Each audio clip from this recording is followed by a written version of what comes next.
सभा संपन्न झाली. अनेक मुद्द्यावरती चर्चा झाली, आक्रमकता झाली, सौम्य पण झाली. ही शेवटची आमसभा होती या ह्याच्यातली टर्म मधली. काय वाटतंय? असं आहे की माझी आमसभा जी असते ती आजची आमसभा बघितल्यानंतर तुम्हाला एका गोष्टीची जाणीव झाली असेल की तालुक्यातले अनेक लोक, म्हणजे जे सगळ्या पक्षांचे लोक, सगळ्या जाती धर्माचे लोक, मला असं वाटतं की ह्या आमसभेची जणू काही वाटच बघत असतात. मी आता यांच्याकरता कुठला हॉल आणायचा हाच माझ्या पुढे प्रश्न आहे. गुहागरमधला सगळ्यात मोठा सध्या हॉल म्हणजे हा भंडारी भवनच, हेच मोठं. तिथे लोकांना तासनतास उभं राहावं लागलं. याचा अर्थ असा आहे की लोक ह्या आमसभेची आतुरतेने वाट बघत असतात. या आमसभेमध्ये आपल्या अनेक प्रश्नांना वाचा फुटेल. आपले अनेक रखडलेले आणि अनुत्तरित प्रश्न जे आहेत त्या प्रश्नांना उत्तर मिळेल हा लोकांचा विश्वास असल्याचमुळे एवढी लोक गर्दी करतात. आणि ज्या वेळेला अनेक जण अनेक प्रकारे निर्भयपणे मला जेव्हा प्रश्न विचारतात तेव्हा मला आनंद वाटतो की एक लोकप्रतिनिधी म्हणून आपल्या प्रति लोकांच्या मनामध्ये किती आदर आहे. लोक निर्भयपणे आपल्याला प्रश्न विचारतात, याच्यामध्ये किती आपलेपणा आहे याची मला जाणीव होते. तुम्ही एक मुद्दा उपस्थित केलाय की तळवलीमध्ये तो रेशन दुकानदार आहे की त्यांनी असं केलंय की आम्हाला फॉर्म तुम्हाला धान्य मिळवून देतो, आमच्या पक्षात या. त्याविषयी असं आहे की केवळ तळवलीतला धान्य दुकानदार नाही, धनळीतला धान्य दुकानदार केलेलंच आहे. असे अनेक धान्य दुकानदार आहेत की ज्यांच्या तक्रारी माझ्याकडे आलेल्या आहेत की भाजपाचं सरकार केंद्रामध्ये आहे, भाजपाचं सरकार राज्यामध्ये आहे. तुम्ही जर आमच्या पक्षामध्ये आलात तर तुम्हाला जे धान्य मिळत नाही, तुम्ही ज्या यादीमध्ये धान्य मिळण्याच्या यादीमध्ये तुम्ही नाही, ते आम्ही तुमचं नाव त्याच्यामध्ये टाकू आणि आम्ही तुम्हाला धान्य मिळवून देऊ. आणि म्हणून तुम्ही आमच्या पक्षात या. अशा अनेक तक्रारी माझ्यासमोर यापूर्वी आल्या होत्या. पण त्या तक्रारीमध्ये फार काही तथ्य असेल असं मला वाटलं नव्हतं. पण आज ज्या वेळेला आमसभेमध्ये तुम्ही बघितलं असाल, अनेक महिला पुरुषांनी उदाहरणादाखल तक्रारी या ठिकाणी दिल्या. काही जणांनी तर अधिकारी पैसे घेऊन जे इलिजिबल नाही, जे लोक कायद्यानं नियमानं त्या यादीमध्ये धान्य घेण्याच्या यादीमध्ये बसू शकत नाही, त्यांना देखील बसवलंय. ही बाब गंभीर आहे.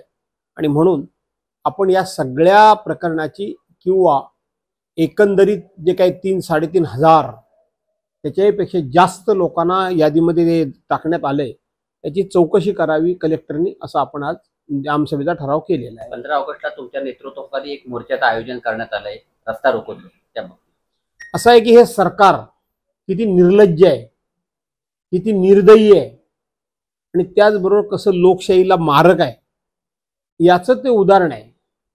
की तो जो रामपूर मिरवणे, पाथर्डी मिरवणे, गुढेर जो रस्ता आहे, हा रस्ता आपण PWD कडे वर्ग केला. त्याला बजेटमध्ये तरतूद व्हावी म्हणून आपण बजेट प्लेट पाठवली आणि त्याच वेळेला उद्धव साहेबांचं सरकार पाडण्यात आलं. त्यानंतर विद्यमान मंत्री, विद्यमान सरकार याच्याकडे आपण सातत्यानं पाठपुरावा केला, तरी देखील सरकार त्याला काही निधी मिळवून द्यायला तयार नाही. आज तो रस्ता इतका खराब झालेला आहे आणि म्हणून ग्रामस्थांच्या ही गोष्ट लक्षात आली की आपला आमदार या रस्त्याला निधी मिळून हा रस्ता सुस्थितीत यावा याकरता प्रयत्न करतोय. परंतु हे सरकार जाणीवपूर्वक त्याला विरोध करते, पैसे देत नाहीत आणि म्हणून लोकांनी रस्त्यावर उतरण्याचा 15 ऑगस्टला निर्णय घेतलेला आहे आणि त्याच्यामध्ये मी स्वतः सहभागी होणार आहे. तुम्ही नुकतीच परवा एक मुलाखत दिली होती की रेल्वे बुकिंग मध्ये काळा बाजार होतोय आणि त्यामुळे तिकीटही आधीच फुल झालेली. हे काही ग्वागरच्या मंडळींनी, विशेष करून पिंपळवडचे हरीश गोताड म्हणून एक माझे मित्र आहेत, त्या हरीश गोताडांनी मला पुराव्यानिशी पत्र पाठवलं की कोकणामध्ये जाणाऱ्या रेल्वे आहेत त्या रेल्वे गाड्यांचं बुकिंग हे काही मिनिटात कसं फुल होतं आणि आम्ही तासनतास दिवसेंदिवस त्या लाईनमध्ये राहून सुद्धा आम्हाला बुकिंग मिळत नाही. आणि म्हणून याच्यामध्ये काळा बाजार होतोय, याच्यामध्ये कुठेतरी दलाली होते, आमच्यावर अन्याय होतोय. आणि म्हणून मी त्या विषयाचा अभ्यास केला आणि माझ्या लक्षात आलं की ही गोष्ट खरी आहे. म्हणून आपण त्याची चौकशी लावण्याकरता म्हणून रेल्वे मंत्री असतील, राज्याचे मुख्यमंत्री असतील, संबंधित अधिकारी असतील यांच्याकडे पाठपुरावा केलेला आहे परंतु या आपल्या पत्रामुळं आता मात्र कोकणातल्या लोकांना बऱ्यापैकी त्या ठिकाणी रिलीफ मिळणार आहे. बऱ्यापैकी त्यांना बुकिंग म्हणजे रेल्वेचं बुकिंग मिळण्याकरता म्हणून तिकीट मिळण्याकरता मदत होणार आहे. शेवटचा राजकीय पक्ष काही महिन्यावरती विधानसभेच्या निवडणुका येऊ ठेपलेल्या आहेत. तर मग अशी चर्चा चालू आहे की भास्कर जाधव की विक्रांत जाधव. तर मग आम्ही काय समजतो, भास्कर जाधव की विक्रांत जाधव? उमेदवार बहादरचा कोण असेल? भास्कर जाधव की विक्रांत जाधव हा असाच प्रश्न ठेवा, फक्त मध्ये किंवा टाका. भास्कर जाधव किंवा विक्रांत जाधव, संपलं काम. की नको किंवा करा, संपलं काम. दोपैकी एक. मग पुढची 2025 ची आमसभा कोणाच्या अध्यक्षतेखाली, विक्रांत जाधव की भास्कर जाधव? तेच सांगितलं ना, निवडणुकीमध्ये भास्कर जाधव असतील किंवा विक्रांत जाधव सुद्धा असतील, आज स्पष्टपणे सांगतो. त्यामुळं तुम्ही भास्कर जाधव की विक्रांत जाधव, तो कीच्या ऐवजी किंवा करा. भास्कर जाधव असतील किंवा विक्रांत जाधव असतील. एकंदरीत तुम्ही 5 वर्ष या मतदारसंघामध्ये मजबूतीने कामं केले.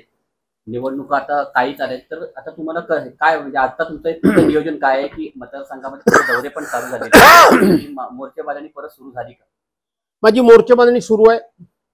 गीतेने निवडणूक लढवली, दुर्दैवाने ते पराभूत झाले, पण तरी देखील आभार मानण्याचं काम मीच करतोय गावागाव जाऊन. आणि ते आभार मानण्याचं काम माझं सुरू आहे, विक्रांतचं सुरू आहे, माझ्या सहकाऱ्यांचं सुरू आहे.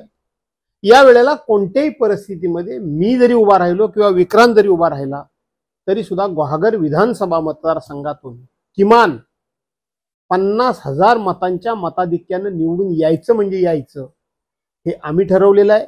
आणि माझ्या सर्व सहकार्याने ठरवलेलं आहे की 50,000 मतांच्या मताधिक्याने निवडून द्यायचं म्हणजे द्यायचं.